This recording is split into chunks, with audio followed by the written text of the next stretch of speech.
میری بہنوں، السلام علیکم۔ میں خلیل سوشو ریفارم سوسائٹی کی جانب سے آپ سے مخاطب ہوں۔ آپ کا نمبر ہمیں اخبار کے ضرورت رشتہ کے کالم سے ملا ہے۔ اس کے علاوہ بھی دیگر وہ تمام بہنیں جو اپنے بچوں کے لیے اچھے رشتے تلاش کر رہی ہیں، آپ تمام کی خدمت میں ایک ریکویسٹ لے کر حاضر ہوئی ہوں۔ اللہ تعالیٰ آپ کو بہترین بہویں یا دامادوں سے نوازے، آمین۔ بہنوں، آپ کو ڈائریکٹ مخاطب کرنے کا اصل ریزن یہ ہے کہ گھروں میں دوسرے معاملات تو شاید مردوں کے ہاتھ میں ہوتے ہوں گے، لیکن شادی بیاہ کے سارے معاملات عورتوں کے ہاتھ میں ہوتے ہیں۔ بڑے بڑے مرد حضرات جو باہر تو جہیز اور کھانوں پر خوب تنقیدیں کرتے ہیں، گھر میں آ کر بیوی یا ماں بیٹی کے ہاتھوں سرنڈر ہو جاتے ہیں۔ میری بہنوں، میری تلخ کلامی کو معاف کرنا، آج حقیقت میں دیکھا جائے تو عورت ہی عورت کی دشمن ہے۔ اس پر سسرال میں جو بھی ظلم ہوا تھا اس کا بدلہ وہ آنے والی بہو اور اس کے ماں باپ سے لیتی ہے۔ کتنی ہماری بہنیں ایسی ہیں جو کل تک کویلو کے گھروں میں غربت کی زندگی گزارتی تھیں۔ ان کے شوہر سائیکل یا زیادہ سے زیادہ اسکوٹر پر جا کر کماتے تھے، لیکن آج جب بیٹے خوب کمانے والے ہو گئے، گھر RCC کے ہو گئے، کاریں آ گئیں، لیکن لوگوں کی نیت آج بھی وہی کویلو کے گھروں والی افلاسی ہیں۔ اللہ نے اتنا سب کچھ دیا، لیکن پھر بھی اس پر نظر کہ کس کی بہو کتنا لاتی ہے۔ حتیٰ کہ 70 سے 80 سال کی بزرگ خواتین بھی آخرت کی فکر کم کرتی ہیں اور جہیز اور کھانوں کا چرچے زیادہ کرتی ہیں۔ میری بہنوں، اپنے بیٹوں کو مرد بنائیے، انہیں خود کما کر مہر ادا کرنے والا بنائیے۔ حضرت علی رضی اللہ تعالی عنہ کی طرح جنہوں نے اپنی زرہ بیچ کر مہر کی رقم ادا کی تھی، اسی طرح اپنے بیٹوں کو یہ سکھائیے کہ پیسہ نہیں ہے تو وہ اپنی کوئی چیز بیچیں، موبائل بیچیں، اسکوٹر بیچیں۔ پلیز ان کو سسرال کے پلنگ، فرنیچر، کار یا بائک لینے والا مت بنائیے۔ یہ بھیک ہے۔ بھیک چاہے کوئی مانگ کر لے، چاہے رسم و رواج کے نام پر لے، چاہے لڑکی والوں کے اصرار پر لے، بھیک تو بھیک ہی ہے۔ میری بہنوں، اپنے بیٹوں کو بھکاری مت بنائیے، انہیں خودداری سکھائیے۔ ایک بات اور، یہ مت سمجھیے کہ صرف لڑکے والے ہی مجرم ہیں۔ خود لڑکیوں کی مائیں کم فتنہ نہیں ہوتی۔ وہ یہ نہیں دیکھنا چاہتی کہ ہمارے نبی صلی اللہ علیہ وسلم کی بیٹیاں کیسے فدا ہوئی۔ وہ یہ دیکھتی ہیں کہ جٹھانی کی بچی کی شادی میں کتنے لاکھ خرچ ہوئے، ننند کی بیٹی کی شادی کیسے ہوئی۔ لڑکے والے اگر جہیز اور کھانے سے منع بھی کریں تو بیٹی کی شان کی خاطر وہ شوہر اور بیٹوں کو کنگال کر ڈالتی ہیں۔ بیچارے بیٹے منہ دیکھتے رہ جاتے ہیں۔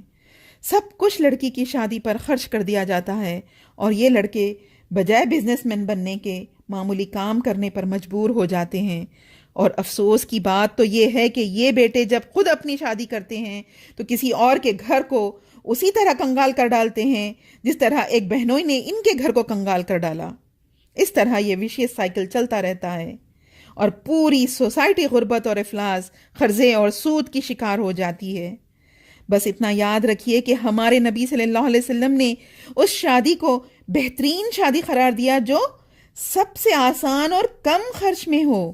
اس کا مطلب یہ ہوا کہ وہ شادیاں سب سے بدترین شادیاں ہیں جن میں زیادہ سے زیادہ خرچ کیا جائے، اور اس کا عذاب تو یقیناً آنا ہی ہے جو ہماری قوم پر افلاس کی شکل میں آ چکا ہے۔ میری بہنوں، آج کے دور میں شادیوں کو مکمل سنت کے مطابق کرنے سے زیادہ اہم سنت کوئی اور سنت ہو ہی نہیں سکتی۔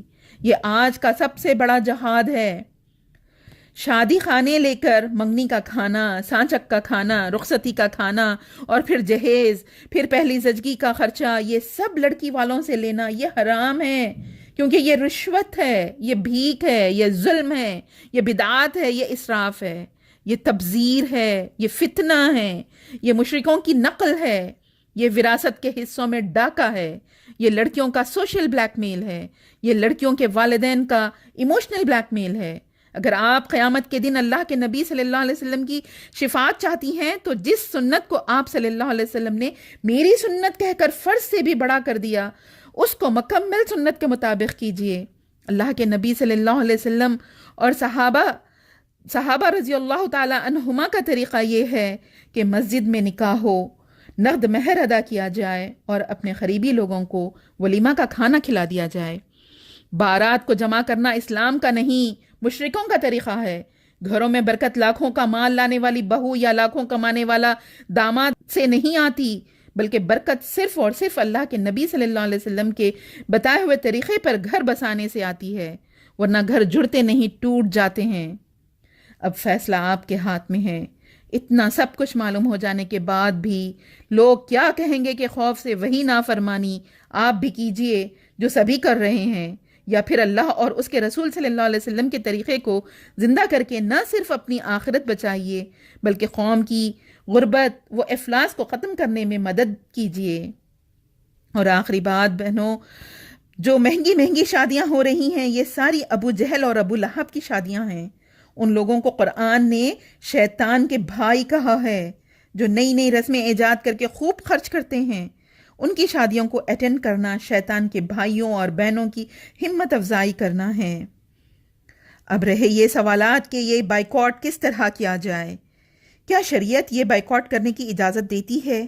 ایسے کئی سوالات کے جوابات اہل سنت والجماعت، دیوبندی، بریلوی اور شیعہ علماء کی آراء کی روشنی میں کتابوں، ویڈیو اور آڈیو کی شکل میں ہمارے ویب سائٹ، فیس بک اور یوٹیوب پر موجود ہے۔ پلیز آپ سے ریکویسٹ ہے کہ نہ صرف غور کیجیے بلکہ اس سوشل ریفارم سوسائٹی کے مشن کے ساتھ جڑ جائیے۔